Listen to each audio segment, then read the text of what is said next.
Hello everyone and welcome to this presentation on inversions.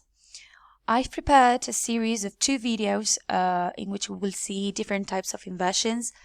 I've decided to split the explanation in two different parts. We're going to start with the first video in which we will cover the first two types of inversions after negative or limiting adverbials, and the second one will be reduced conditionals. In the second part of the video, we will focus on the other four types. So hopefully by the end of these series, you will be able to understand how inversions work, when to use them, and why to use them. Now, first of all, why we might want to use an inversion?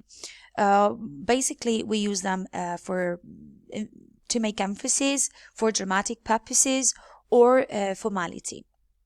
Now, different types, as you have seen in the previous slide, there are many different types of inversions, but the types that we're going to study are the most common ones. There are others, but you will mostly find them in poetry, if you write creative novels and the like. So, as I said, we're going to focus on the most common ones. So we're going to start with the first type, after inversions after negative or limiting adverbials. We're talking about adverbs such as never, hardly, rarely, only, no, seldom, etc. Now, how we do this? If we have a look at the board, we have a normal sentence order. I had never met someone so interesting.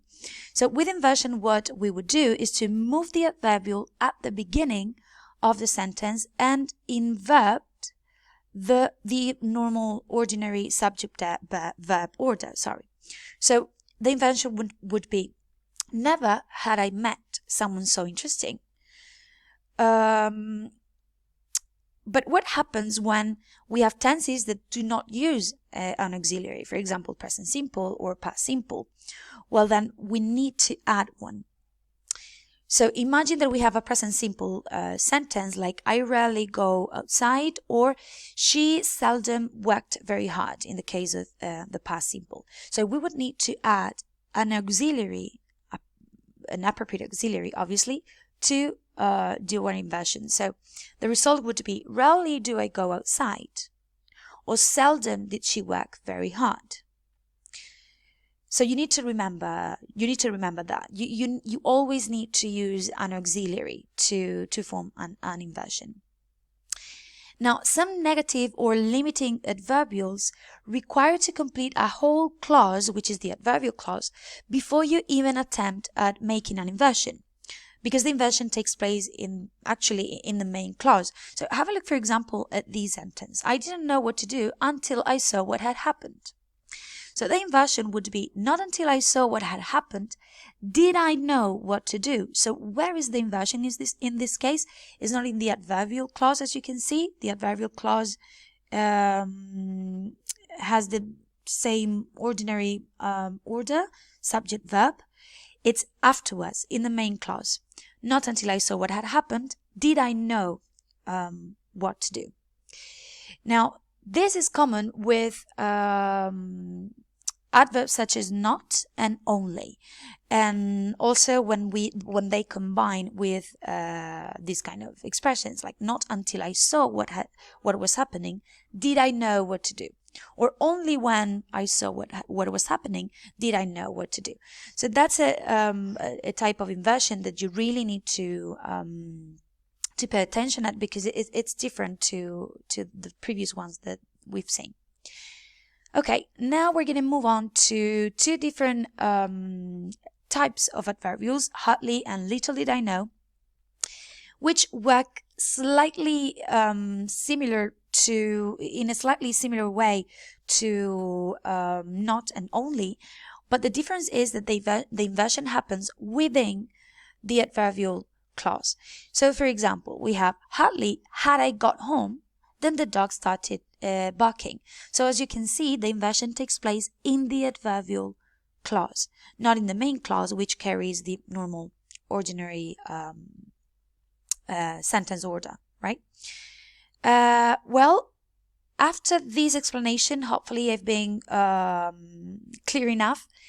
I have included some exercises for practice. Try to answer these questions using the negative adverbials that I have included at the end. Pause the video if you want. Do the exercises in your notebook, and when you're ready, you can check some possible answers that I've included in the next slide. Well, these are possible answers that you could have written down. It doesn't matter the context that you've chosen, but I have, answered myself those questions so that you can have an idea of how to use this grammar, right? Okay. Well, now if you're ready, we're going to move on to the second type of inversions, which is inversions with reduced conditionals. Now, the first thing I would like you to do is to have a look at this board. Conditional examples. As you can see, you have different types of conditionals: first, second, and third. If you go out, will you get me a cola? If I were an animal, if I had stayed longer, blah, blah, blah. So what do we do when we invert with conditionals? They are called reduced conditionals. So it's very simple. We normally dropped the particle if, we drop it, and we invert the auxiliary and subject. So if I were an animal would become, were I an animal, I would be a dog. And if I had stayed longer, I would have learned a new language. Had I stayed longer, I would have learned a new language. Now, as you can see, I haven't included in this slide the first conditional because it's slightly different from the second and third. So let's have a look at how the first conditional works in relation to the second and third. Now, as you can see, with first conditionals, normally we say we can include should to make it more tentative, more polite. So you can say, if you go into town, will you get me a cola? Or if you should go into town, will you get me a cola? Now you do this in order to sound more polite, more tentative, to ask someone for a favor. And if we want to make an inversion, we surely need the modal verb should. So should you go into town, will you get me a cola? So that's how you're supposed to invert a first conditional sentence. Now, there's something important that you need to remember, and it's that you can't contract negatives when you are inverting conditionals. So if you said, if you don't go into town, and you want to invert that, you would need to say, should you not go into town? Or, were I not a human? Had I not left so early? Okay, so remember not to contract negative conditionals. Finally, there's something else that I would like to comment on, and this is related to the second conditional. Now, if we have the verb to be with a first conditional, if I were an animal, as we've seen in the previous slide, we would say, were I an animal?